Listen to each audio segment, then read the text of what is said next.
Hello everyone, welcome to ప్రవీస్ kitchen. ఈరోజు మనం దేవీ నవరాత్రి ప్రసాదాల్లో భాగంగా చేసుకునే గుడాన్నాన్ని ఎలా ప్రిపేర్ చేసుకోవాలో చూద్దాం.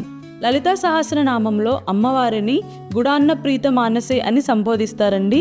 గుడాన్న ప్రీత మానసే అంటే బెల్లంతో చేసిన అన్నాన్ని ఇష్టపడే తల్లి అని అర్థం. ఈ గుడాన్నాన్ని ఒక్కొక్కరు ఒక్కొక్క తీరులో చేస్తారండి. కానీ మన శాస్త్రాలలో ఈ గుడాన్నాన్ని ఎలా ప్రిపేర్ చేసుకోవాలి అని కొలతలతో పాటు రెసిపీని షేర్ చేశారండి. ఆ రెసిపీని ఫాలో అవుతూ ఈరోజు నేను గుడాన్నాన్ని ప్రిపేర్ చేసి మీకు అందించాలనుకుంటున్నాను. వీడియోని ఎక్కడ స్కిప్ చేయకుండా లాస్ట్ వరకు చూసేయండి. ఒక అడుగు మందంగా ఉన్న పాత్రని తీసుకొని అందులోకి 1 కప్పు బియ్యాన్ని వేసి 2-3 సార్లు నీట్గా వాష్ చేసుకోవాలి. తర్వాత ఇందులోకి 2 కప్పుల ఆవు పాలు, 2 కప్పుల నీళ్లు వేసి అరగంట పాటు నాననివ్వాలి. ఇందులో మనం వాడే పాలు ఖచ్చితంగా ఆవు పాలను తీసుకోవాలండి. పాలు నీళ్లు మనం ఇంకా ఎక్స్ట్రా ఏమీ వెయ్యం కాబట్టి బియ్యాన్ని నానబెట్టుకున్నట్లయితే కుక్ అవ్వడానికి ఎక్కువగా టైం పట్టదండి. అలాగే మెత్తగా కుక్ అవుతుంది. అప్పటికప్పుడు వేస్తే గనక మనం వేసిన పాలు నీళ్లు సరిపోకుండా అన్నం గట్టిగా పలుగ్గానే ఉండిపోతుంది. ఇప్పుడు స్టవ్ ఆన్ చేసుకొని ఈ పాత్రని స్టవ్ మీద పెట్టి గరిటెతో కలుపుకుంటూ మీడియం ఫ్లేమ్లో ఓపికగా నిదానంగా కుక్ చేసుకోవాలి. ఒక 15-20 నిమిషాల్లో రైస్ కుక్ అవుతుందండి. ఈ స్టేజ్లో గరిటెతో ఇలా మ్యాష్ చేసుకుంటూ కంటిన్యూస్గా కలుపుకోవాలి. కలపకుండా అలా వదిలేస్తే గనక ఖచ్చితంగా అడుగు పట్టేస్తుందండి. కాబట్టి కలుపుకుంటూ కుక్ చేసుకోండి.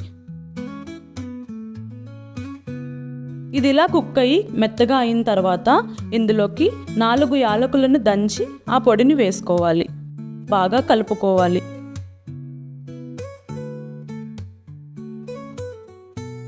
ఇప్పుడు ఇందులోకి 1/2 కప్పు నెయ్యిని వేసి బాగా కలుపుకోవాలి. ఒకసారి అంతా కలిసేలా బాగా కలుపుకుని స్టవ్ ఆఫ్ చేసుకోవాలి. ఇప్పుడు ఇందులోకి 1 కప్పు బియ్యానికి గాను 1/2 కప్పు బెల్లాన్ని తీసుకొని ఇలా దంచి అన్నంలోకి వేసుకోవాలి.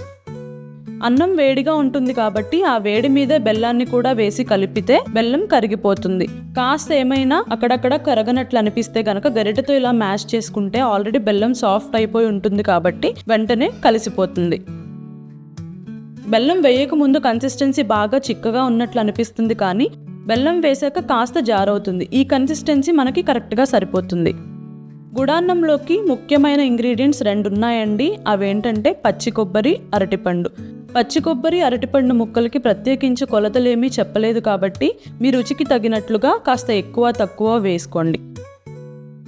ఒకసారి అంతా కలిసేలా బాగా కలుపుకోవాలి. అంతేనండి. శాస్త్ర ప్రకారంగా గుడాన్నాన్ని ఈ కొలతలతో ప్రిపేర్ చేసి అమ్మవారికి నివేదించి అమ్మవారి ఆశీస్సుల్ని పొందండి.